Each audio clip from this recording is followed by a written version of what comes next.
Universal News TV, votre chaîne d'information la plus crédible. La rupture est désormais consommée entre Félix Tshisekedi et Joseph Kabila. L'accord scellé entre Félix Tshisekedi et Joseph Kabila pour contourner le résultat de la présidentielle 2019 n'a pas résisté longtemps. Lors d'un discours adressé à la nation, Félix Tshisekedi a fait constater le rejet de sa coalition avec son prédécesseur Joseph Kabila. Dans son discours, Félix Tshisekedi a dénoncé une situation de crise persistante et de défiance inacceptable entre les institutions de la République. Mais comment donc comprendre les causes de cette crise? Que se passe-t-il réellement entre Félix Tshisekedi et Joseph Kabila? Suivons maintenant le décryptage de cette situation par nos analystes qui sont sur le plateau d'Afrique Média. Suivons.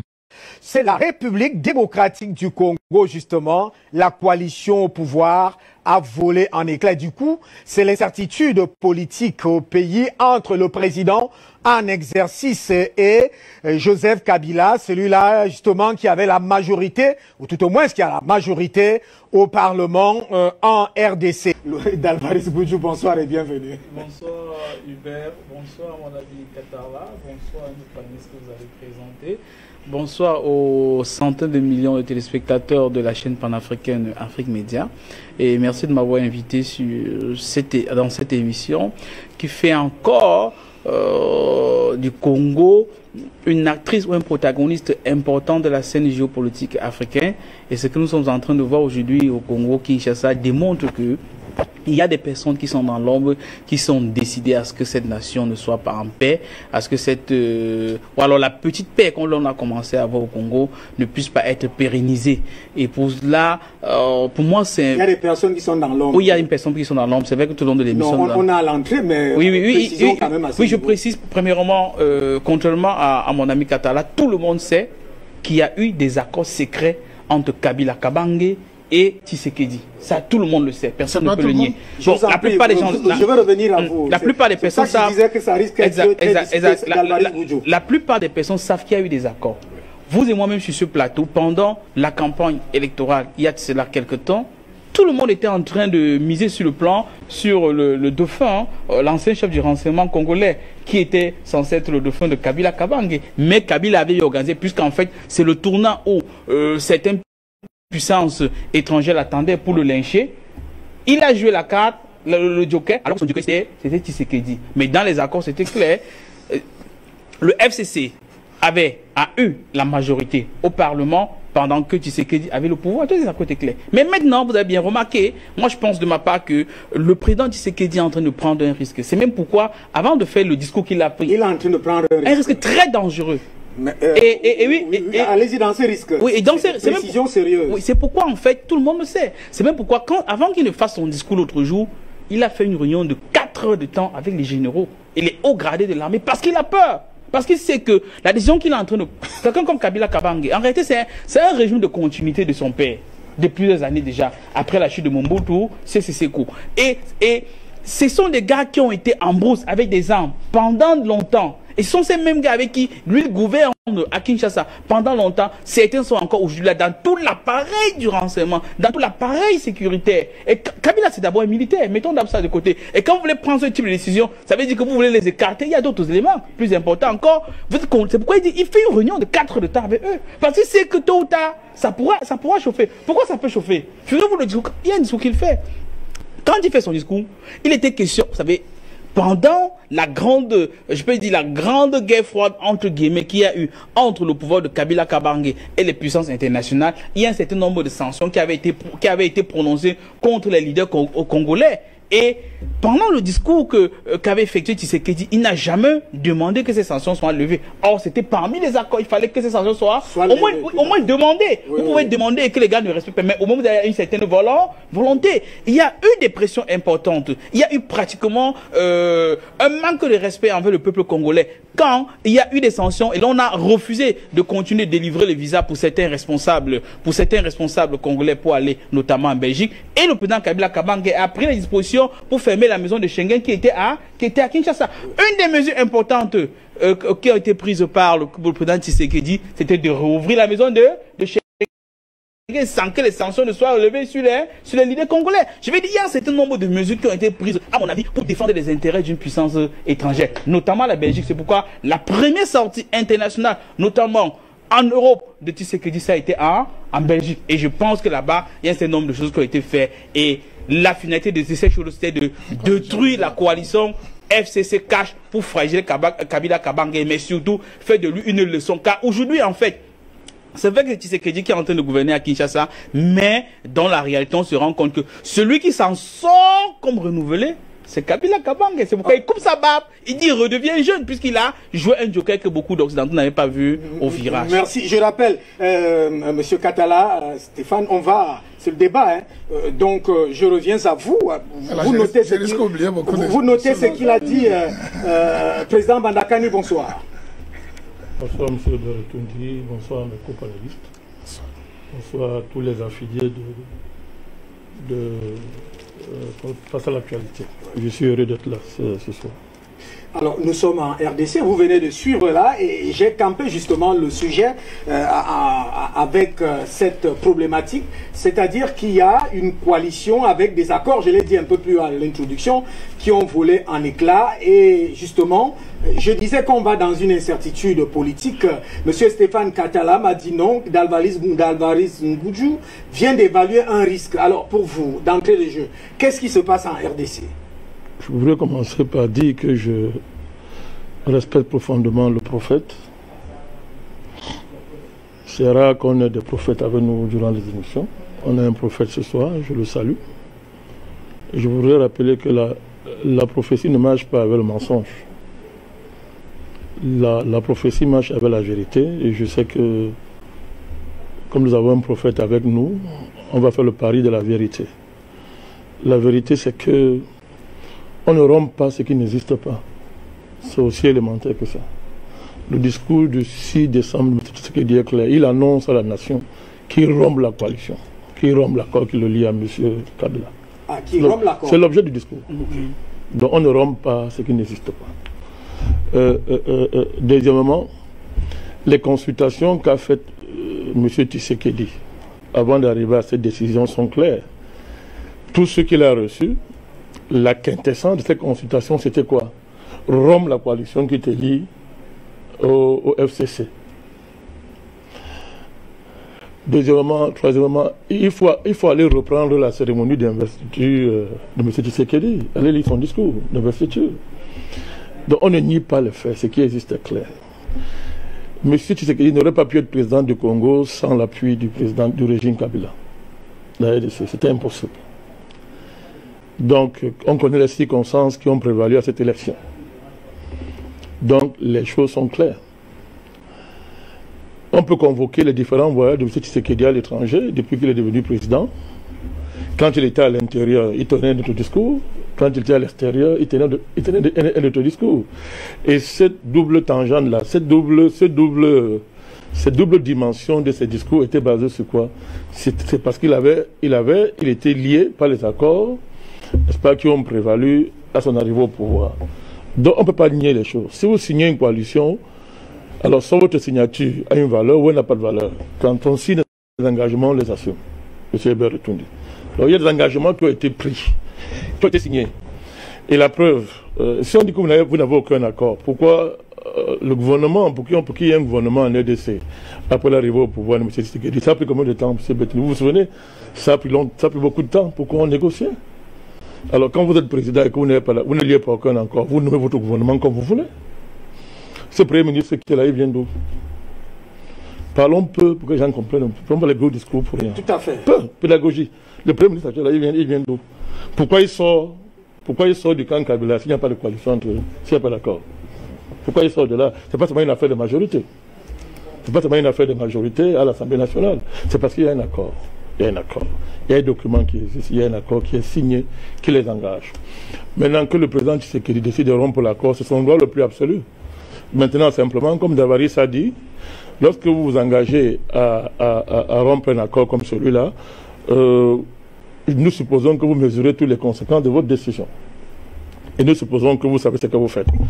M. Tshisekedi est président de la RDC. Personne ne lui conteste ça. Donc, il a pris une décision en toute connaissance de cause. Ce que je voudrais dire maintenant, pour être plus sérieux, entrer dans le fond, avec votre permission, c'est que M. Bertundi, vous ne comprenez pas cette décision-là si vous ne convoquez pas ici et maintenant le fait que en Afrique, sur 100 Africains, vous avez près de 60 qui travaillent contre le continent africain. Et je parle rarement comme ça ici. Sur 100 Africains, vous avez 60 qui travaillent contre le continent africain. Parmi les 60, vous avez pratiquement 15% qui le font en toute ignorance de cause. Le reste le fait en toute connaissance de cause. C'est bien entendu. En toute connaissance de cause. Pourquoi?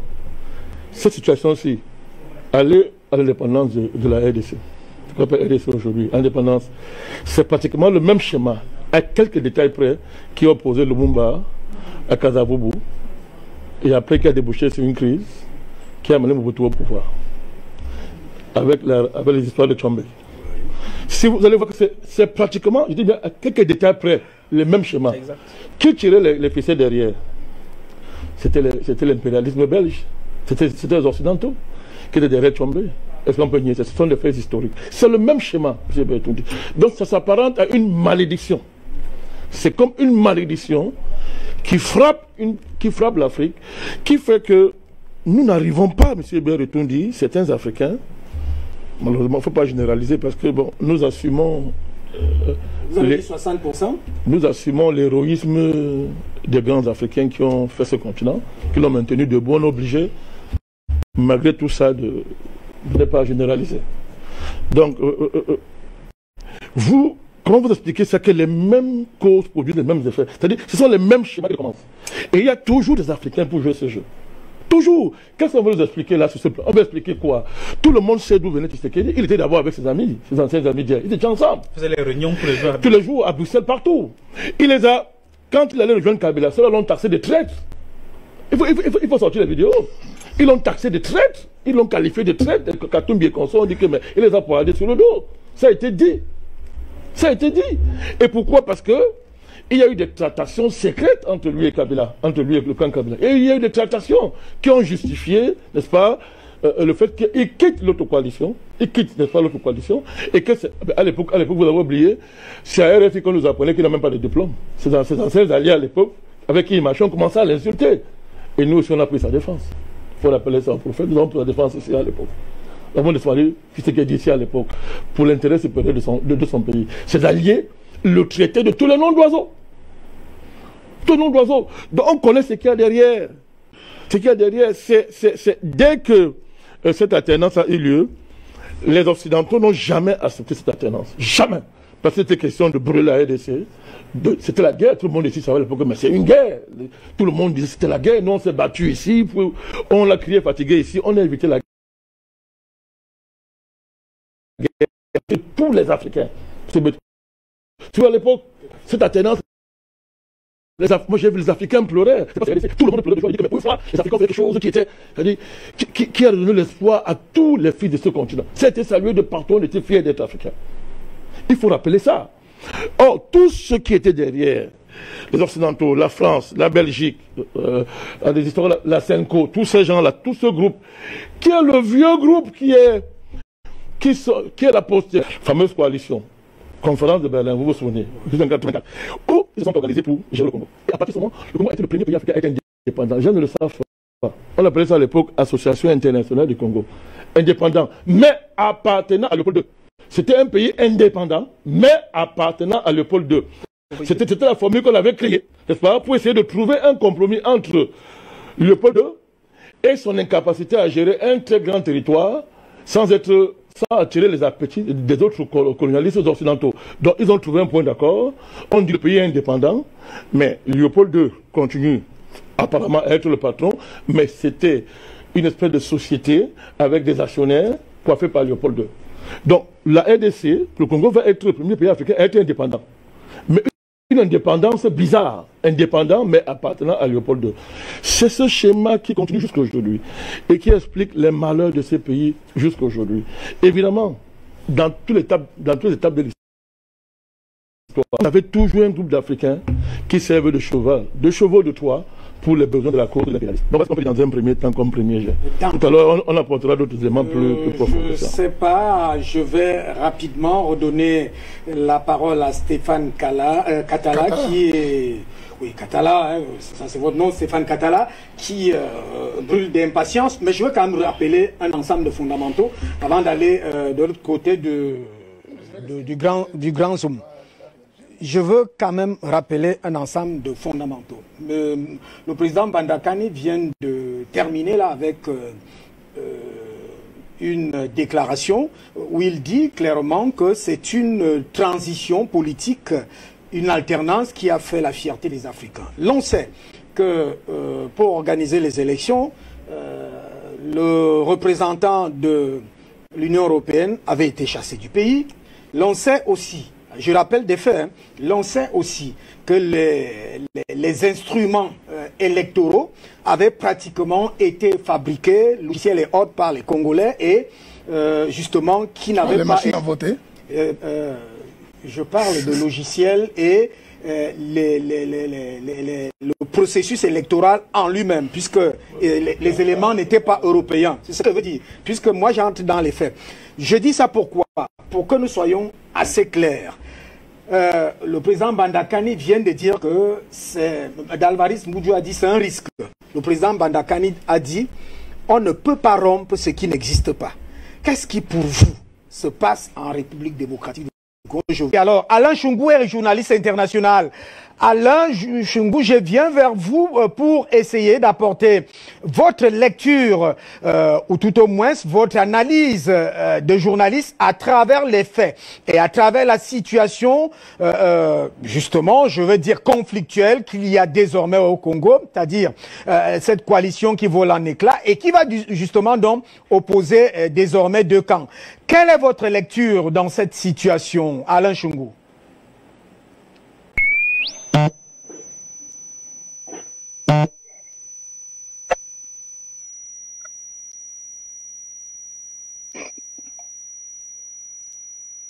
Alain Chungou est-il avec nous? Ouais, je suis avec vous. Il y a eu des coupures. Non, je pense que en suivant les différents intervenants sur ces plateaux, il y a quelqu'un qui a utilisé le mot sidéré, mais moi je suis plus que sidéré. Parce que quand on vient sur un plateau de télévision, d'une télévision aussi grande comme Média Afrique, on est responsable et on doit avoir des arguments qui sont des arguments des hommes raisonnables et responsables. J'ai entendu ici dire, avant même qu'on entre dans le but du sujet, j'ai entendu ici parler de la Constitution. M. Katala a parlé de la Constitution en disant que la coalition est écrite noir sur blanc dans la Constitution. Ça, c'est faux. Déjà, je ne suis pas sûr que M. Katala lit la Constitution. Et maintenant, pour parler de la crise qui sévit aujourd'hui en République démocratique du Congo, les problèmes en République démocratique du Congo, il faut jamais qu'on cherche, c'est ça le problème des Africains, c'est chercher les boucs émissaires. Les boucs émissaires, c'est l'Occident. Ça fait 60 ans qu'on est indépendant, ça fait 60 ans qu'on est irresponsable. Les véritables problèmes sur notre continent et notamment en République démocratique du Congo, c'est le non-respect de la parole. Ce qui tue ces pays, c'est le non-respect de la parole. Vous allez voir que dans les processus politiques de ces pays, tout ce qui se passe, c'est simplement parce qu'il y a non seulement des divergences politiques, mais le non-respect de la parole donnée, le non-respect des engagements. La crise que nous connaissons aujourd'hui est aussi et surtout le non-respect de la parole donnée par les leaders politiques. Je commence déjà par, si nous revenons sur Genève. On sait qu'à Genève, il y a eu une commission des leaders politiques de l'opposition. Ceux qui se sont opposés à Kabila, ils sont partis à Genève, chacun librement, il n'y a pas eu de contraintes. Et vous avez vu qu'il n'y a pas eu respect de la parole donnée. Et M. Tshisekedi et M. Kamere, bon, on va dire qu'ils n'ont pas eu des accords, ils ont eu des accords pour faire clash. Et aujourd'hui, on voit que les deux, il n'y a pas eu respect de la parole donnée. M. Katala nous dit qu'il n'y a pas eu des accords entre Tshisekedi et Kabila. Et moi, je peux confirmer qu'il y a eu accord entre Tshisekedi et Kabila avant de parler des accords des partis. de Cash et FCC. Les jours où les gens commenceront à respecter la parole, et ces jours-là, on ne vivra pas ce qu'on est en train de vivre.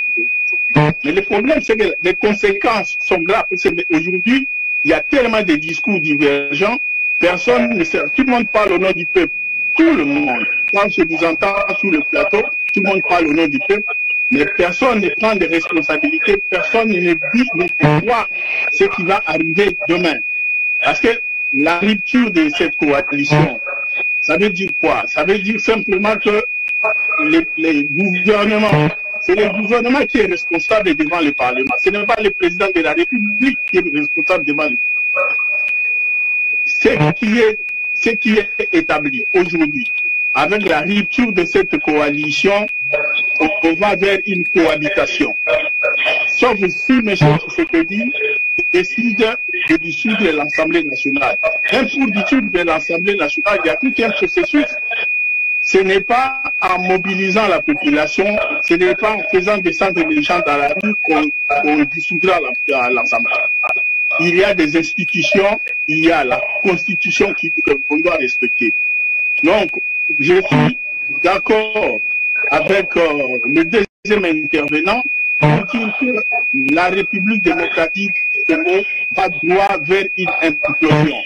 Est-ce que c'est l'Occident qui est responsable? Non. Les premiers responsables, c'est les hommes politiques de ces pays.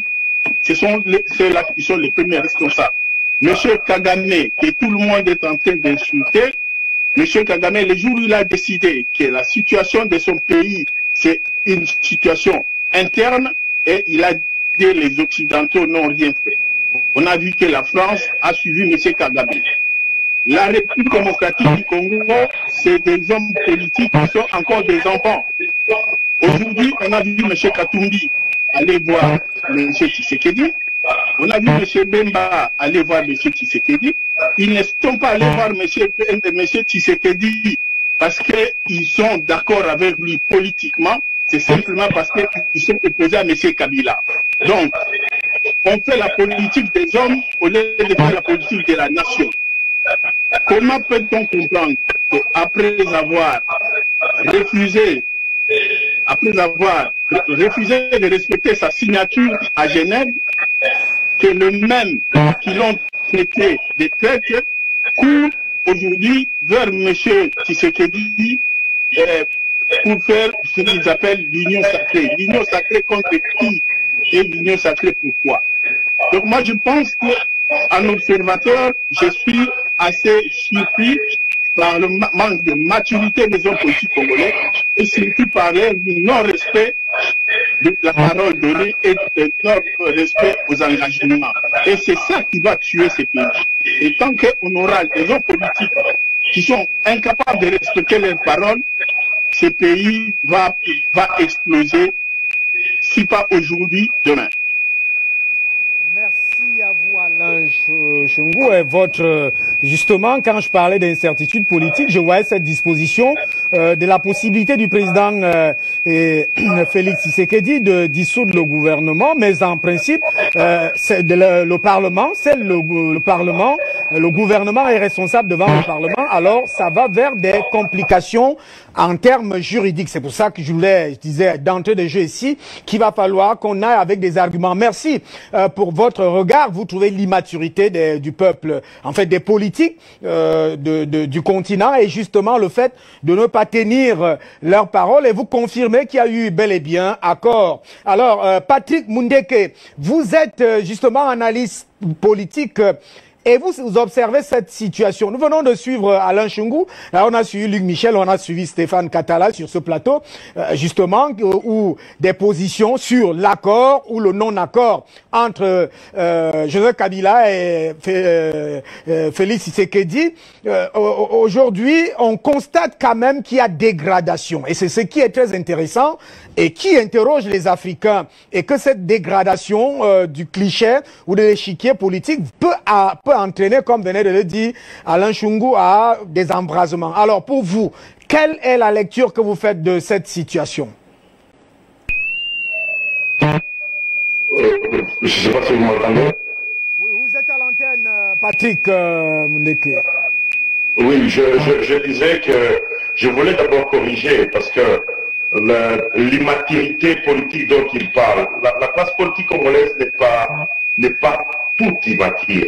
S'il y a une personne ou des personnes qui n'ont pas respecté les engagements, les politiciens congolais sont 1000 ou 1500, et il ne va pas les...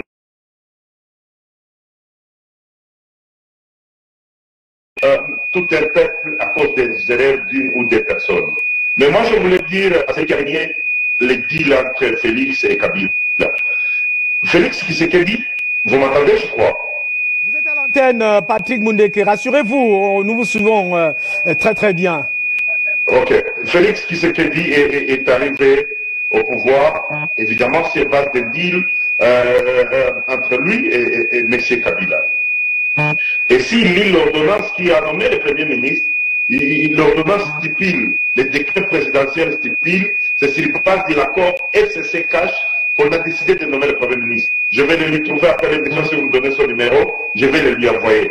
On ne va pas faire la politique en ayant des faits, et nous n'allons pas faire la politique sur base de l'émotionnel, du sensationnel, de nos partis politiques. Nous devons d'abord rétablir des faits, tirer les conséquences, afin d'aller de l'avant. Mais c'est lui qui a accusé le Pôle 2, celui qui a accusé, je ne sais pas, les Américains, les Belges, tout ça. Le problème, d'abord, c'est un problème des Congolais.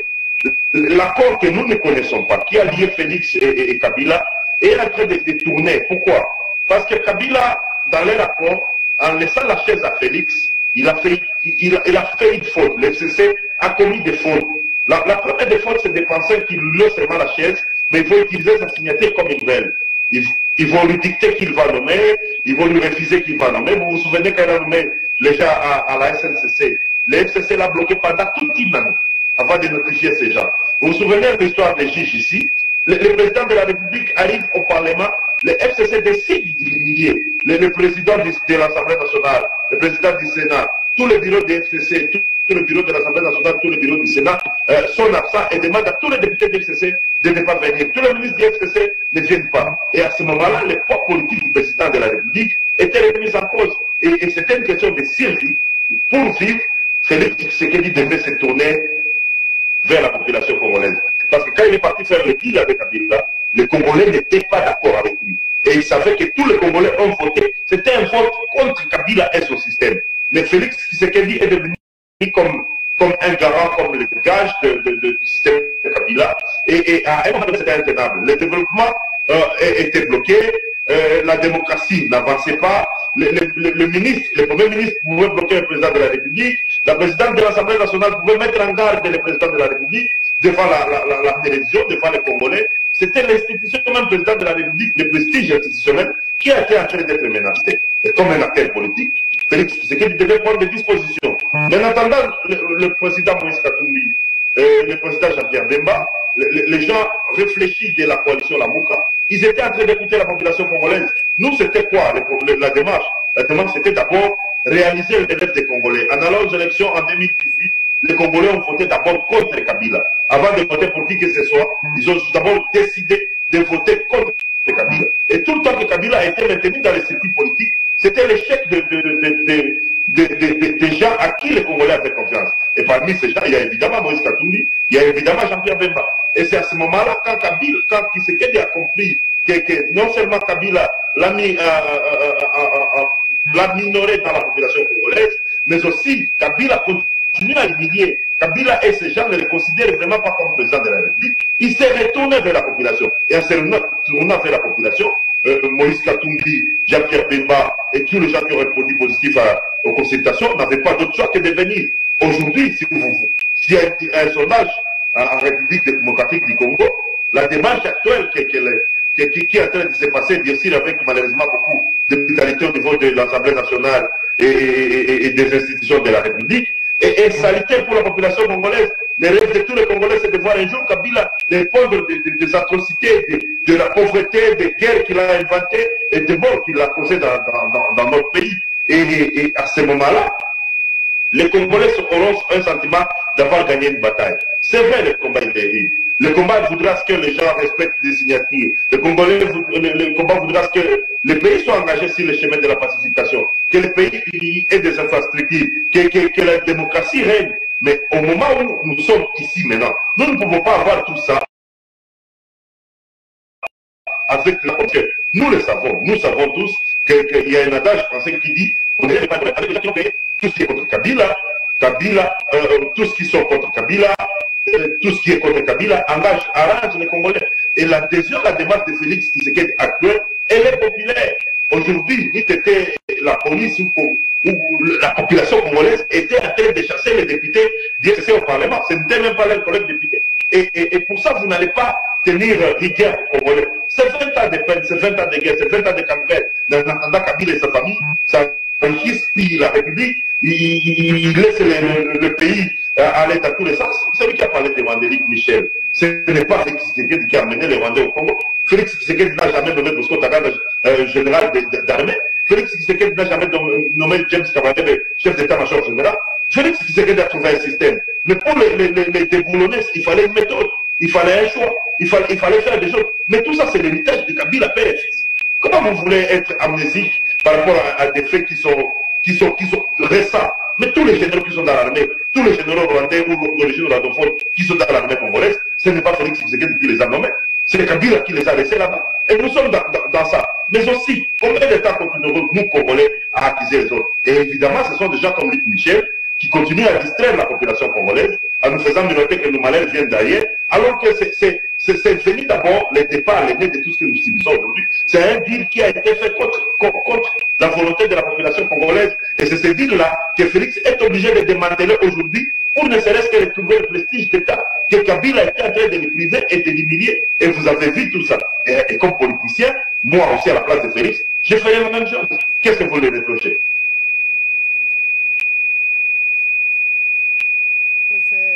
Je crois Kennedy Mbi, il est un soutien de Joseph Kabila, je le dis, mais en principe, ce que moi je veux, c'est les arguments, c'est la force des arguments qui doit primer ici. Merci à vous, vous avez reconnu qu'il y a eu justement un accord entre Joseph Kabila et Félix Tshisekedi, mais vous dites qu'en principe, pour vous, Joseph Kabila avait déçu le peuple et que Félix Tshisekedi, en le suivant, n'était pas en odeur de sainteté avec le peuple. En tout cas, c'est votre démonstration. Kennedy Mbi, vous êtes justement soutien donc de Joseph Kabila. Alors, fatalement ou finalement, ce qu'on a vu d'ailleurs, les images de votre parlement l'autre jour, ça veut dire que la guerre a commencé quelque part.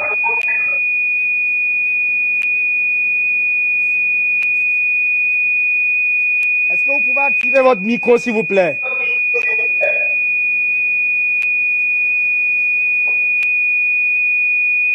On ne l'entend pas.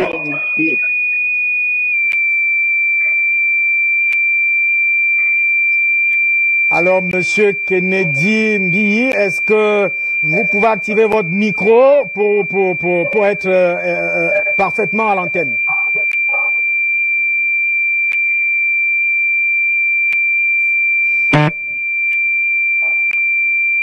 Alors là, on va revenir on va faire un dernier tour de table ici, mais de manière conviviale. Et je rappelle que l'émission, en principe, c'est des questions de temps aussi. Je commence avec vous, Président Bandakani, parce que tout à l'heure, vous n'étiez pas tout à fait d'accord avec un ensemble d'arguments évoqués. Monsieur Beretundi, j'aime bien quand on me dit que on connaît l'histoire de son pays mieux que ceux qui ne sont pas de ce pays-là. Mais il faut le démontrer. D'abord, je suis heureux de voir que le pasteur a enfin reconnu qu'il y a coalition. Donc, on a discuté ici tout à l'heure pour rien. Il a enfin reconnu qu'il y a coalition. C'est bien, on avance. Il y a eu coalition, il avance. Deuxièmement, il ne faut pas faire comme si le président Tshisekedi est tombé du ciel. Et il est venu diriger un no mass land, M. Beretundi. Je voudrais rappeler au pasteur que c'est sur la base d'une légalité que M. Tshisekedi dirige la RDC. Il y a une infrastructure légale qu'il a trouvée. Il n'a pas remis ça en cause. C'est cette légalité qui le porte jusqu'à aujourd'hui. Jusqu'à aujourd'hui. Donc il ne faut pas faire comme si la RDC, c'est un no man's land, il n'y a pas de loi, il n'y a rien. Le président Tshisekedi dirige la RDC sur la base d'une légalité qu'il a trouvée. On ne prend pas une partie de la légalité quand ça vous arrange et on jette l'autre, surtout quand on est chef de l'État. Il faut faire très attention. Deuxièmement, je voudrais rappeler, M. Bertouni, que ça n'a pas toujours été la guerre entre les deux. Il y a eu des choses qui ont été faites en accord, ils l'ont fait ensemble. Le gouvernement, ils l'ont fait ensemble. M. Bertouni, on ne vous le dit pas. La nomination du président de la commission électorale, ça a été fait, ils l'ont fait ensemble. Ça marchait bien, ils l'ont fait ensemble. Et il y a beaucoup de choses qu'ils ont fait ensemble, les deux camps se sont entendus. Pourquoi maintenant ils ne s'entendent pas? C'est ça. Qu'est-ce qui déclenche ça maintenant? Moi, je vais vous dire pourquoi. Et ça me permettra de répondre à mes deux amis qui me disent que non, nous cherchons les boucs émissaires, ce n'est pas une affaire d'étrangers, c'est une affaire de Congolais eux-mêmes. Alors nous parlons. Est-ce que vous savez que la France va créer une école de guerre en 2021, dès janvier, en RDC? C'est bien entendu. Et avant ça, je crois que c'est le 17 juin, si mes souvenirs sont exacts, M. Tshisekedi a dégommé le chef d'état-major de l'armée, je crois le général Numbi. Il a dégommé. Il a dégommé. Alors écoutez bien le rôle de l'école de guerre. Nous allons contribuer à la création d'une école de guerre ici en RDC pour améliorer la formation des officiers supérieurs. Écoutez bien, des officiers supérieurs dans tous les domaines, sous le modèle d'école de guerre qui existe dans différents pays, dont la France. Ce n'est pas la seule action, mais c'est la plus emblématique aujourd'hui. Donc ça veut dire que la France va former les officiers supérieurs de l'armée congolaise. Ouvrez bien les yeux. Pour lutter contre le terrorisme. moi, je donne le fait.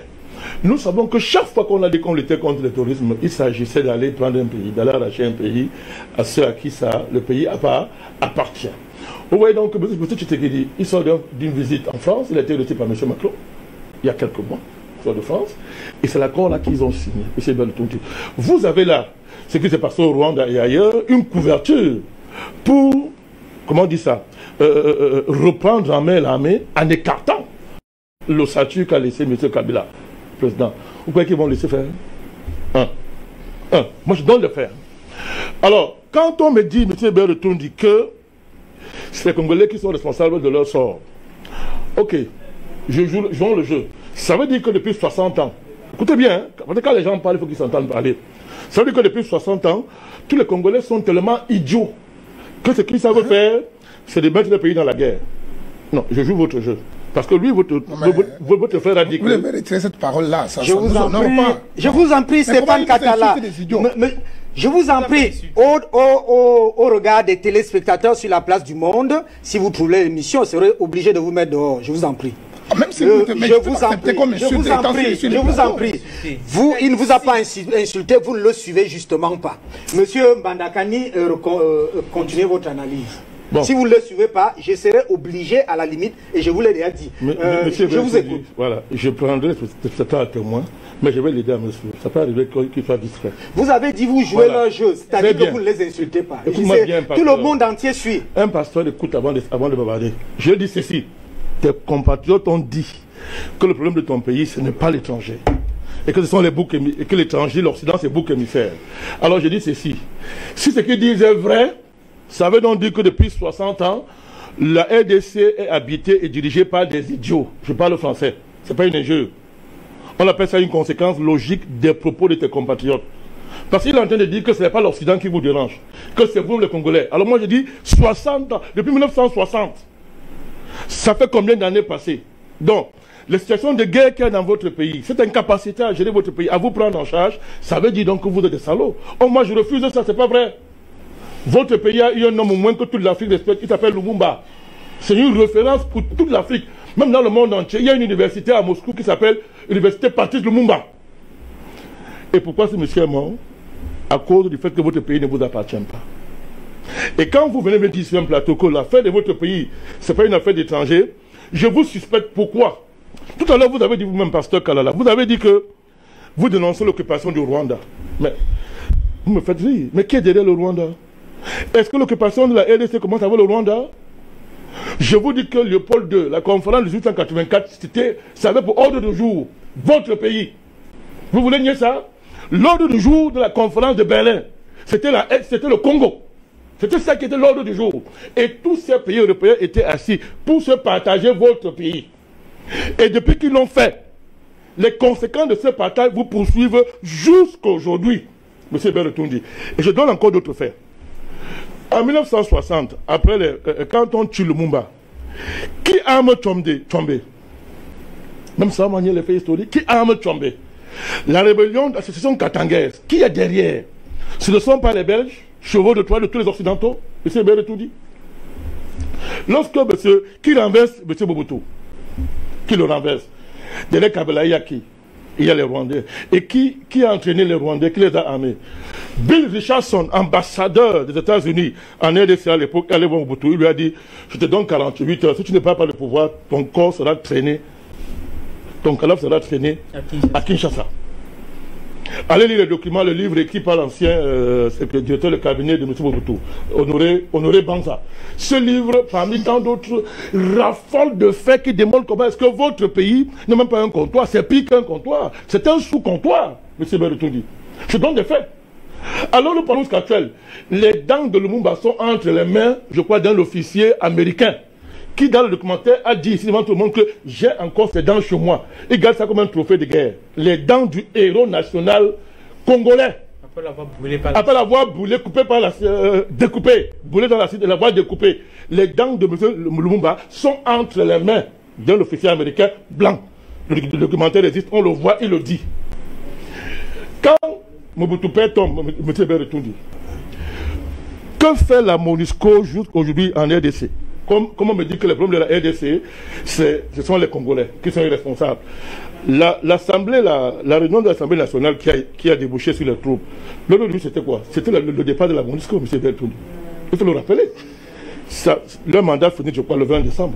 C'était ça qui était à l'ordre du jour, apparemment. Dites-moi comment cet ordre du jour a été complètement abandonné pour déboucher sur une guéguerre. Je vais rester poli parce que l'image fait honte aux Africains. Cette guéguerre entre eux. Que fait la MONUSCO encore en RDC aujourd'hui? Alors qu'on me dit que, bon, ok, c'est un pays, ils sont indépendants et que leur problème, c'est une affaire de Congolais qui ne tiennent pas leur parole. Je donne quelques faits. Si un seul de mes frères qui sont sur le plateau là me donne la carte minière de leur pays, ce n'est pas en leur possession. Si mon frère qui est pasteur peut me donner la carte minière de son pays, que mon pays a tel nombre de richesses, je lui dis, mon frère, tu as raison, je me retire sur ce plateau. Lui qui connaît son pays mieux que nous. De quoi est-ce qu'on parle? Faisons un débat sérieux. Pourquoi M. Tshisekedi peut aller s'entendre avec Kagame, qui à l'heure actuelle continue de piller le pays? À l'heure actuelle, l'Est du Congo, il le sait, lui qui est assis là. Les avions décollent matin, midi, soir, avec les richesses de la RDC, et vont, on ne sait pas où ces avions s'en vont.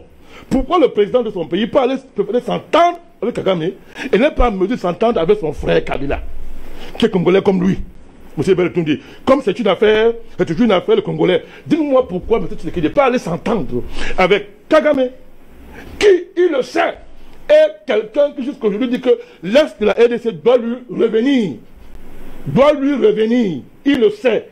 Pourquoi lui parler s'entendre avec lui et ne pas s'entendre avec son frère Kabila? Vous voyez, il y a des choses qui se passent.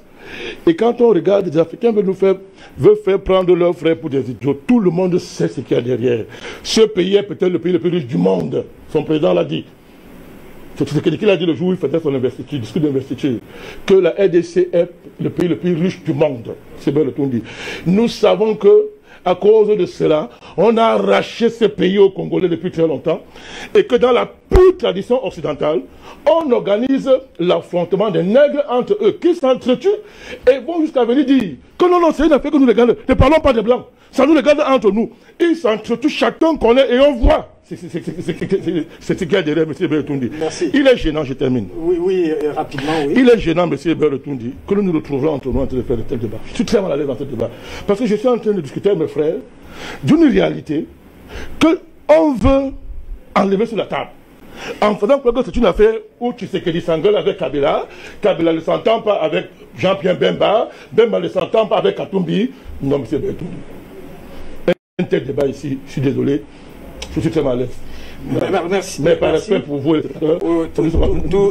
Tout à fait, et c'est pour ça que je disais tout à l'heure à Stéphane Katala, vous avez vu la démonstration du président Mbandakani était claire, il n'y a pas eu d'insulte. Et je vous regarde sur le plateau, mais je reste souvent conséquent face à toute action, parce que nous sommes en mondovision. Il y a des choses qui sont des canons et qu'on doit respecter.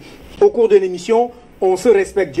Vous devez intervenir avec justement Dalvaris Bouzu, mais on va rapidement au standard parce que de ce côté aussi, il y a une sollicitation. En appelant au standard, donc ce sera justement le premier pour cette édition de Face à l'actualité. Monsieur, bonsoir, bienvenue, votre contribution nous intéresse.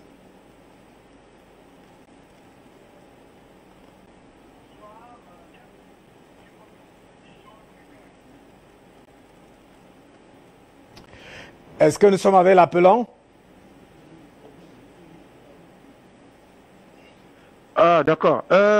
Merci beaucoup. Bonsoir, oui. Monsieur Itundi, mes remerciements à vous. Je suis très content d'abord que pour la première fois, il s'agit de mon pays. Je suis Luc. Je vis en Afrique du Sud. Je vous suis en direct. Tous mes remerciements pour l'Afrique Média et longue vie aux créateurs d'Afrique Média. Monsieur Itundi, je me rends compte que Monsieur Mbandakani, si je ne prononce pas mal le nom, est plus congolais que le pasteur qui est sur votre plateau. Parce que, à ma connaissance, il a plus la maîtrise du dossier congolais que lui qui se fait congolais. Voilà un Africain qui fait la fierté du peuple congolais, qui n'est, pour ainsi dire, pas ressortissant du sol congolais.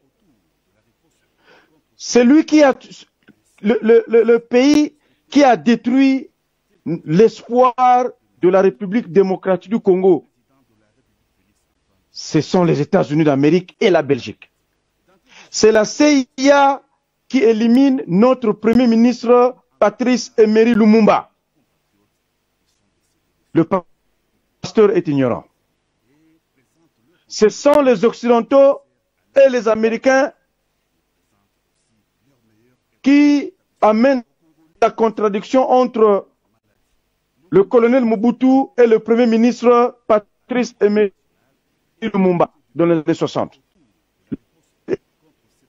Vraiment, je suis désolé de le dire, que notre pasteur, qui doit être explicité sur tout ce qui se passe au Congo même. Dire que, comme l'autre frère le disait de l'autre côté, que le problème du Congo ne concerne pas les Occidentaux, mais c'est un problème interne, je suis vraiment désolé. Ça veut dire que le Rwanda, ce sont les Congolais. Ça veut dire que aujourd'hui, c'est que les preuves que le doyen, sinon le papa Mbandakani venait de nous mettre sous les yeux tout à l'heure, que les Français, qui ne sont que les éclaireurs qui viennent former nos généraux, ce sont des Congolais. Je suis vraiment désolé. Je suis vraiment désolé. Merci pour votre contribution. On reste au standard pour prendre notre appelant. Bonsoir et bienvenue sur Face à l'actualité. Votre contribution nous intéresse. C'est encore fin de Bujumbura. Merci de venir une fois de plus à la maison. Je vais essayer d'être bref. Que la gestion du temps est une valeur cardinale pour vous, c'est mieux. Donc, je transmets mes salutations à l'ensemble de vos panélistes, notamment à l'endroit du président du nouveau Mouvement populaire, mon frère Dalvaris Bouzu, notre frère le panafricain blanc, Luc Michel, et ceux qui sont sur Zoom, sans oublier bien sûr Monsieur Katala. Donc, moi, ce soir, je vais aller dans le même sens que l'appelant qui vient de me précéder, depuis l'Afrique du Sud. Et je vais me contenter de répéter ce que j'ai déjà eu à dire à Monsieur Katala une fois, il y a quelques semaines. Très respectueusement, je ne me pose pas ici comme un donneur de leçons, mais plutôt comme un petit frère qui essaye de conseiller ses grands frères. Les invités qui ont été invités ce soir, qui se présentent comme étant des Congolais, en toute modestie, je vous invite à, comment je pourrais dire ça, densifier votre discours géopolitique et ne pas nier des faits. Nous savons tous, et mon frère qui vient d'appeler vient de le rappeler. C'est la CIA qui a commandité le meurtre de votre premier ministre Patrice Emery Lumumba. Des archives qui sont sorties du gouvernement britannique ont montré l'implication de la Belgique dans ce crime atroce. Donc, vous ne pouvez pas aujourd'hui venir devant nous, si vous avez un minimum de respect pour ceux qui vous écoutent et celles qui vous écoutent, nous dire que les gens soi-disant démocrates n'ont aucune responsabilité et que tout ce qui va mal dans la RDC est de la faute de M. Kabila, fils. Qui a tué le Kabila, père? Je vous pose la question. Si vous êtes vraiment des Congolais qui maîtrisez votre histoire mieux que nous, dites-moi qui a fait assassiner Kabila, père. Donc, je ne vais pas monopoliser plus longtemps le micro. Je dis simplement que les propos de M. Katala, une fois de plus, j'insiste, sans lui manquer de respect, je l'écoute, je prends la peine de l'écouter, mais son discours est bancal. Je n'ose pas dire mensonger, parce que je pense qu'il aime quand même son pays, mais ce qu'il dit est bancal. Et je l'invite aussi à être moins émotif, car la géopolitique et la géostratégie sont deux affaires qui ne nécessitent pas d'être émotifs. Donc voilà, mon cher Hubert Etoundi, je vous restitue le micro, je vais suivre le reste du développement, peut-être vais-je revenir par la suite. Bonne soirée à tous. Afrique Média, le monde. Depuis Bujumbura, c'est ça le danger de la télé, c'est en mondovision et c'est en image. On reste au standard avec notre appelant. Monsieur, bonsoir, bienvenue sur Face à l'actualité, votre contribution nous intéresse. Mon cher frère, bonsoir à vous et bonsoir aux autres. Vraiment, je pose la question à celui qui je crois, c'est pas là où il est, peut-être au Congo, qui a posé la question de savoir, qui nous fait croire que le problème de la RDC n'est pas l'Occident. Je pose aussi la même question que, mais qui a vraiment tué le Lumumba? Est-ce pensable ça? Est-ce que la MINUSCA fait là-bas? Et je pose la question à mon cher frère Katala. Voulez-vous faire un rôle? Voulez-vous tuer Kabila? Puisqu'on se rappelle que ça, ce n'est pas du racontage. Nous sommes bien informés de votre pays. Père Tshisekedi a sa main mise sur la mort de Lumumba. Alors maintenant, c'est le fils qui va devenir ce rôle. On vous guette, hein, on vous observe, on vous voit. Donc ne pensez pas que vous avez en face de vous des ignorants africains. Vous avez en face de vous des patriotes et des nationalistes. Je ne pense pas que ça sera facile, la route que vous prenez là. Et c'est ce que j'avais dit. J'ai bien dit qu'il est temps que les patriotes et les nationalistes appliquent le système des asiatiques. C'est-à-dire, Kabila, en laissant le pouvoir, il doit se rassurer que ce sont les patriotes et les nationalistes qui sont au pouvoir. Le chemin où Tshisekedi est en train de partir, c'est un chemin où de non-retour. Donc, et l'exemple en est que même étant vice-président de l'Union africaine, on ne l'a pas entendu sur les différentes crises africaines. Ça veut dire que c'est un pion de l'Occident. Alors il faut déstabiliser la RDC. Il faut que la RDC soit déstabilisée. Le Burundi sera déstabilisé. Puisque je me rappelle bien qu'au temps de Kabila, c'est Kabila qui a permis la stabilité de Nkurunziza au Burundi. Ça veut dire que la Tanzanie sera déstabilisée. Ça veut dire que le Cameroun sera déstabilisé. Ça veut dire que le Congo et la Guinée, le Tchad, la Guinée équatoriale sera déstabilisée à cause de ce sécurité. Je ne pense pas que ça va passer. Ça, nous sommes tous derrière Kabila. Détrompez-vous, mon cher Katala, détrompez-moi. Allez pas ça dans la tête. Ce que vous voulez organiser en RDC, et que ce sont les Blancs qui sont derrière, vous vous trompez. On vous observe, on va se défendre. Tenez-vous prêts à la bougade.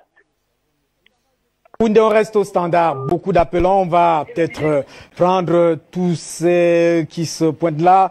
Notre appelant, monsieur, bonsoir. Bienvenue sur Face à l'actualité. Votre contribution nous intéresse.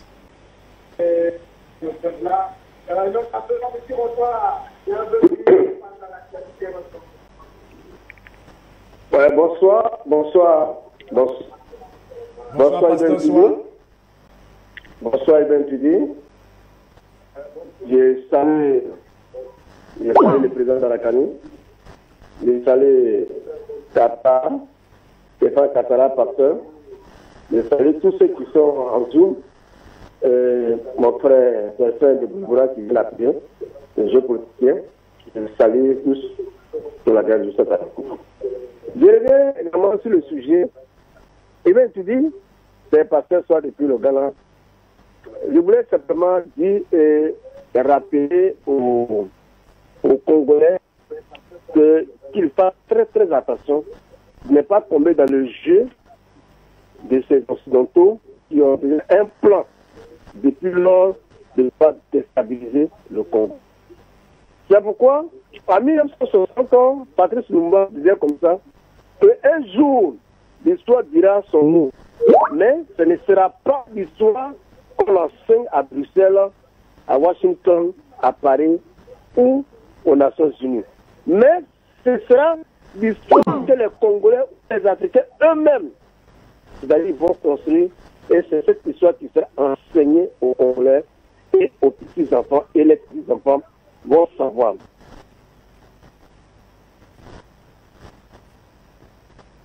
Alors, Pasteur Soa, merci pour votre contribution au restaurant Stéphane Katala.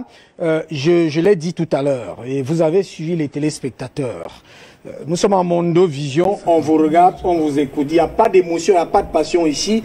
Ce sont les arguments. Alors, on va sortir de cette thématique avec beaucoup d'éléments qui ont été versés. Je ne veux pas dire contre vous, mais des éléments objectifs qui militent toujours en faveur de ce qui a eu bel et bien un accord. Je l'ai dit à l'entame de l'émission, puisque quand même en tant que journaliste, j'ai parcouru les couloirs de la RDC depuis 10 ans aujourd'hui. Et dans cette trajectoire entre Kabila et Félix Tshisekedi, il y a eu bel et bien un deal, comme l'ont dit les autres. Alors, qu'est-ce qui va se passer aujourd'hui en RDC? C'est l'avenir qui nous intéresse. Vous allez instaurer un tribunal, le Parlement sera dissous. Patrick Mundeke disait que c'est assez compliqué. Alain Chungula a remarqué que c'est le gouvernement qui est responsable devant le Parlement, c'est pas le président. Qu'est-ce qui va se passer? Merci encore pour la page. Je crois que ça doit être M. Alain Chungula qui a dit que je ne lis pas la Constitution parce que, paraît-il, pour lui, il n'y a pas coalition dans la Constitution. Qu'il aille relire sa Constitution dans l'article 78, je crois qu'il me donnera raison. Alors, le problème est que quand le président a pris la décision de faire la consultation, c'est parce qu'il a trouvé que les 2 ans qu'il a passé à la tête de ce pays, sa vision, son projet n'était pas en train d'être accompli. Parce que quand il fait la coalition avec FCC, lui, il avait dit, n'importe qui qu'il va faire accord avec lui, il doit marcher dans la vision, ça veut dire que le peuple d'abord. C'est pourquoi vous voyez que même avec Cash, donc l'UNC, avec l'UDPS, quand Kamer s'est méconduit, alors la justice s'est occupée de lui, et maintenant, lui, il a parlé, qu'est-ce qu'il a dit? Il a dit ouvertement que il a vu qu'il n'y a pas des avancées, au contraire, tout ce qu'il est en train d'orienter comme vision, il est bloqué par les gens de FCC. C'est pourquoi il a dit qu'il va nommer un informateur. Alors quand il parle de ça, c'est ce qui brouille maintenant le camp de FCC.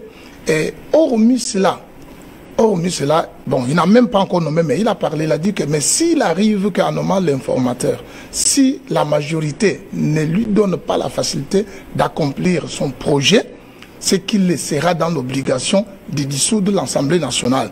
Il a même donné un exemple pour prouver qu'il y a déjà une crise qui est constante entre le Parlement et puis le gouvernement. Pourquoi? Parce que quand il y a eu prestation de serment du juge, le Premier ministre n'était pas, le président du Sénat n'était pas, la présidente de l'Assemblée nationale n'était pas.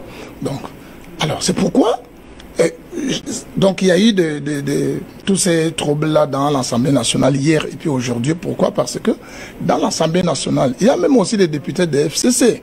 qui ont signé cette pétition pour des malversations et puis les irrégularités qui sont accusées la présidente de l'Assemblée nationale. Et aujourd'hui, on a normalement introduit le bureau de l'âge, parce que quand le bureau a des problèmes, on prend le premier en âge dans l'Assemblée nationale et le dernier en âge pour constituer le bureau provisoire. Et le bureau provisoire a été institué aujourd'hui. Donc il y aura une plénière jeudi pour essayer de juger ces problèmes des bureaux. Et si le bureau tombe, donc on va encore faire d'autres élections pour trouver normalement le bureau définitif. Quand normalement il y a eu des troubles, pourquoi? Parce que les gens des FCC sont venus pour s'opposer à ce qui était comme sujet de plénière, parce que c'est le secrétaire général qui a convoqué la plénière et ils sont venus pour s'opposer. Or, le président adjoint de l'Assemblée nationale, c'est quelqu'un de l'IDPS. Quand on l'a destitué, il n'y avait pas eu de problème, il n'y a pas eu de trouble. Et ils sont venus pour prouver qu'ils sont forts. Alors, les militants de l'IDPS ne pouvaient pas se laisser aussi, même les députés, ils sont défendus. Mais après, il y a eu le calme, la plénière a été normalement fonctionnelle, jusqu'à ils ont pris rendez-vous jeudi pour qu'on puisse juger ces problèmes de bureau. Et qu'est-ce qu'il y aura dans l'avenir? Dans l'avenir, nous, ce que nous demandons, c'est une demande même que le président aussi a fait, parce que beaucoup de députés ont compris que non, ils doivent travailler maintenant pour la nation, ils ne peuvent plus travailler pour une personne, parce que quand vous regardez tous les gens de FCC, leurs arguments, c'est pour protéger une seule personne. Alors, nous, normalement, ce qui nous touche, c'est que le peuple congolais est en train de souffrir derrière toutes ces choses-là. 18 ans, ils étaient au pouvoir, ils n'ont rien fait, au contraire, ils ont détruit même ce qui était. Et même les entreprises publiques, les Congolais sont au chômage. Pourquoi? Parce que au détriment des entreprises publiques, Kabila et sa famille ont créé les entreprises. Et c'est pourquoi, même quand Tshisekedi vient, j'ai suivi l'autre personne qui dit que pourquoi il est avec le Moïse Katumbi. Lui, il a appelé tous les enfants du pays. Ils sont venus à la consultation pour écouter. Il a même reçu les enfants de la rue pour les écouter. Pourquoi? Parce qu'il veut normalement que les choses changent. Et nous, les Congolais, vous avez suivi quand il a fait le discours. Et c'est ce que tout le peuple attendait. Toute la République était en ébullition. Quand il a fait Moi, j'ai les images partout dans presque toutes les régions. Le peuple congolais était en ébullition partout, même à l'extérieur. Même moi, ici, j'étais avec mes frères qui sont souvent avec moi.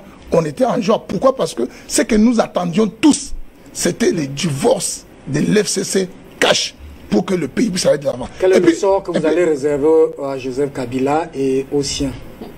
Le sort de Joseph Kabila, en fait, Joseph Kabila, il va aller dans l'opposition, il va faire l'opposition, où est le problème? S'il veut qu'il fasse l'opposition, les autres étaient dans l'opposition, ils ne sont pas morts. Comme l'UDP, c'est 37 ans de l'opposition, aujourd'hui on est au pouvoir. Que dites-vous de cette armée, en fait, de la création de... TPI? Non, l'école de guerre. Non, en fait, je ne veux pas que vous parliez de ça ici, parce que quand vous m'avez envoyé le sujet de notre débat aujourd'hui, ce n'était pas ça. Normalement, la RDC, d'abord, je vous ai dit ici, la RDC, l'armée de la RDC a été infiltrée jusqu'aux dents. Aujourd'hui, je peux vous montrer les images. On a arrêté de mercenaires que Kabila a mis dans des carrefours de la RDC, comme des fous. Mais avec les armes, avec des téléphones. Pourquoi? Parce que vous savez que pas même 2 semaines, il y a un coup d'État qui a été raté contre Tshisekedi à Kinshasa. Vous n'êtes pas au courant de ça. Bon, maintenant, il y a des gens. Le président a fait mention ici qu'il fallait que Tshisekedi demande la levée des sanctions. Écoutez, moi je l'avais dit ici. Ces gens qui ont détruit et volé en RDC, ils seront jugés. C'est pourquoi le président ne pouvait pas lire cette phrase-là, qu'on puisse lever les sanctions. C'est pourquoi nous avons fait appel. Il y a le rapport de mapping, je crois que vous êtes beaucoup informés sur ça. Vous pouvez lire les choses qui sont là-bas. Vous aurez même des larmes qui vont couler comme ça à vos yeux. Il y a le rapport de mapping. Donc, normalement, le TPI sera instauré au Congo. Tous les criminels, tous ceux qui ont commis des crimes, vous savez que ça ne fait pas 1 semaine. Il y a encore une commune qui a été... On peut remonter jusqu'à Léopold II, aux assassins meurtriers de Patrice Emery Lumumba. Normalement, même Etienne Tshisekedi avant de mourir, il avait dit quoi? Quand on va instaurer un état de droit, on va juger tous les cas dans la RDC. On va y aller. On ne peut pas aller avec les choses, on embrasse tout. Il faut d'abord qu'on règle bien les choses à l'intérieur. Moi, je vous dis, Kabila, il sera en prison. On va l'arrêter. Merci beaucoup. Alors, d'Alvarez Goudjou, on va prendre l'autre thématique, hein, mais on a quand même essayé de résumer. Oui, de résumer. On comprend que justement, il y a eu des accords. Je l'ai présenté en tout début d'émission, et que justement, la coalition a volé aux éclats à cause de cette main étrangère que vous êtes en train d'indiquer. Mais bon, aussi avec Katala, Stéphane et les autres Congolais, c'est qu'il y a quand même une réalité congolaise qui se met en place pour la gouvernance, qu'elle soit typiquement congolaise. Avec vous, on va partir de ce sujet. Oui, justement, et notre ami Katala a dit la vérité. Ils ont le but de mettre Kabila Kabange en prison. C'est pas le travail pour les Congolais. C'est ce qu'il vient de dire là. Et la vérité, elle est têtue.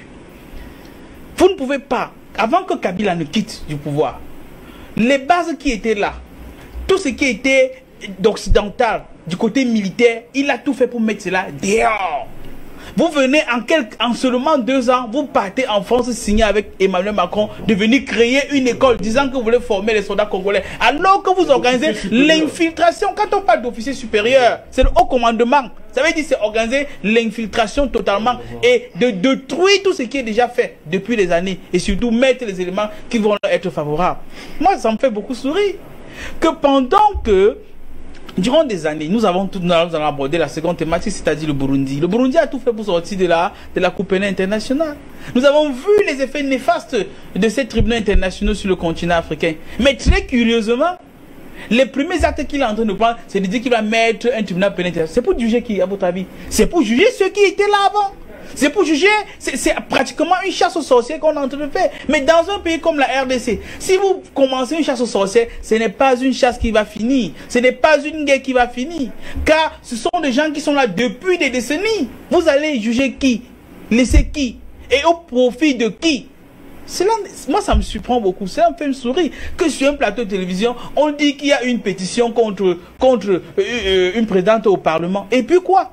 Et c'est la raison pour laquelle pendant une séance plénière convoquée par la présidente du Parlement, d'autres personnes qui ne sont même pas majoritaires rentrent au Parlement, cassent des sièges, commencent à bagarrer, détruisent même le pupitre de la présidente du Parlement. On encourage cela. Et on veut les institutions fortes pour la RD Congo. Je dis ce n'est pas acceptable. Je pense que le plan de Tshisekedi est bien organisé. Comme il a dit, c'est vrai, la Constitution lui donne le droit d'appeler et de faire appel à un informateur. Mais pourquoi l'informateur? Parce qu'il veut détruire le FCC d'abord. Parce qu'il a besoin des députés. C'est même pourquoi ils ont même pris les opérations de corruption. Ils ont proposé des sommes d'argent aux députés du FCC de laisser le FCC pour les rejoindre, pour qu'ils puissent avoir la majorité. Puisqu'en plus, parce qu'en fait, la majorité du FCC est écrasante au Parlement. Ils n'ont pas réussi. Et comme ils savent qu'ils vont faire appel à l'informateur, et l'informateur a 30 jours renouvelables une seule fois pour pouvoir leur permettre, par tous les moyens donc financiers, d'avoir la majorité au Parlement. S'il n'a pas cela, il menace, ça c'est pratiquement une dictature, il menace de dissoudre le Parlement, oui, dissoudre le Parlement, pour faire tout ce qu'on peut pour avoir la majorité du pouvoir, et au Parlement, et au niveau de l'exécutif. Ce n'est pas tolérable. Surtout que vous avez fait des accords hier. Et la nation est extrêmement fragile. Tout à l'heure, le président Balakani a bien fait de le souligner. La première force des Nations Unies de par le monde entier, c'est la MONUSCO, qui est dans le pays depuis plus de 20 ans. Depuis plus de 20 ans qu'ils sont là, le pays est détruit, le pays est en train de souffrir. On a vu les camions, les blindés légers de la MONUSCO circuler avec les minéraux à l'intérieur, avec du cobalt à l'intérieur. Tout le monde l'a vu. Et Kabila a tout fait pour que la MONUSCO parte. Mais aujourd'hui, curieusement, pendant la séance plénière où on devait examiner le sujet du départ de la MONUSCO, qui était programmé pour ce mois de décembre, ce sont les gars, ce sont les députés de Cash qui font tout pour tout saccager. Jusqu'à la plénière n'a pas eu lieu. Et aujourd'hui, quelqu'un du parti dit que Kabila va aller en prison. Si vous estimez que Kabila en allant en prison, cela va pacifier la RDC, c'est bien. Mais je vous dis, le tournant pris par le président Tshisekedi, c'est un tournant qui risque de mettre le feu à la RDC. Et ce n'est pas ce que nous souhaitons. Merci à vous, d'Alvarez Goudjou. En tout cas, ici, c'est la force des arguments. Et finalement, on arrive à certaines vérités. Vous dites, Stéphane Katala dit la route de Kabila, c'est la prison. Mais c'est pas très facile, cela. En tout cas, ça, c'est les responsables politiques qui le disent. Président Bandakani, on sort définitivement de ce sujet. Mon cher Hubert Tundi, nous allons continuer à défendre la vérité. C'est ça le panafricanisme.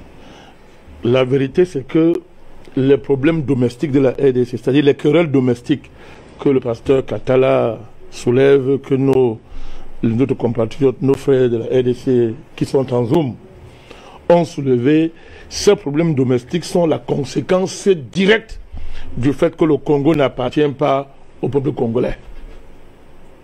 La classe politique congolaise, sauf Lumumba et les vrais lumumbistes, est une création de l'Occident, M. Berretundi. Ce que dit là est grave, hein? Moi je peux le démontrer. C'est-à-dire que la classe politique congolaise est une création de l'Occident. Hormis Patrice Lumumba et les vrais lumumbistes qui ont continué avec lui jusqu'après Kabila. C'est Berretundi. Et je vais choquer le pasteur. Hein? Le père du président Tshisekedi était dans le complot pour tuer Lumumba. Je parle devant lui. Je dis, je parle de papa Tshisekedi. Étienne Tshisekedi. Il est dans le complot pour tuer Lumumba. Et ils ont bâti la dictature en RDC avec Mobutu avant qu'il démissionne. Il a été son premier ministre. Plusieurs fois d'ailleurs. Plusieurs fois. Donc, quand on renverse Mobutu, M. Berretundi, c'est le président Kabila, le père de Kabila, qui est à la tête de cette coalition qui a été fabriquée par les États-Unis. Écoutez bien comment les alliances qui se jouent dans ce pays sont des alliances maudites, M. Berretundi. Vous allez comprendre ce qui se passe même jusqu'à aujourd'hui. Lorsque le père Kabila, prend la tête de l'alliance des forces démocratiques, c'est ça, l'FDL, je crois, des forces quelque chose comme ça. Quand il arrive dans son pays, en RDC, il prend le pouvoir, il se retourne contre ça avec qui il a fait l'alliance hier. Au nom du Congo, on le tue.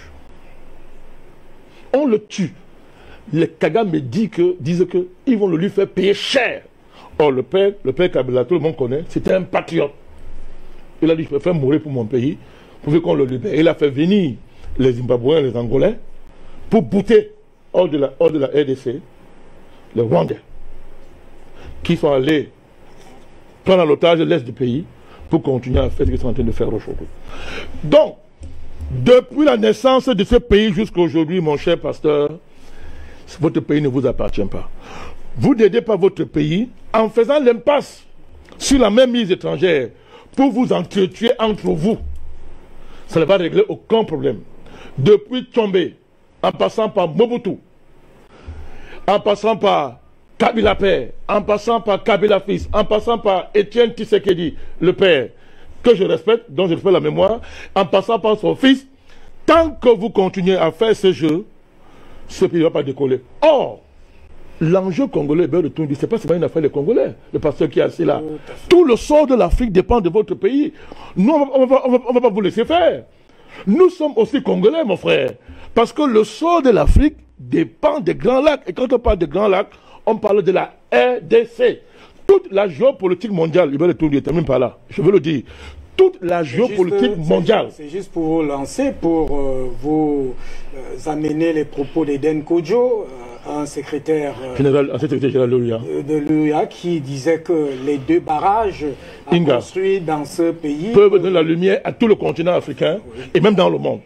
Le pasteur sait très bien que toute la géopolitique mondiale est basée sur la RDC. Je parle devant lui. Et comment vous savez ça, pasteur? Vous nous dites que les affaires de la RDC, c'est une affaire de Congolais qui sont irresponsables. Alors que toute la géopolitique mondiale est basée sur votre pays. Même le président Tshisekedi qui faisait aller lire son discours d'investiture. Il a rappelé dans son discours d'investiture, M. Berretundi, il ne faut pas qu'on joue avec le président dit que toute la géopolitique mondiale est basée sur la RDC. Puisque nous parlons de la conférence de Ghana, toute la géopolitique mondiale est basée sur ce pays. Si la RDC est déstabilisée, mon cher Berretundi, c'est toute l'Afrique qui a feu et à sang. Et M. Tshisekedi doit être responsable. Il doit mesurer les actes qu'il pose. Le problème de l'Afrique, c'est aussi que nous ne savons pas sécuriser nos anciens présidents. Regardez dans tous les pays du monde, M. Berretundi, la sagesse politique commande de savoir gérer les anciens présidents.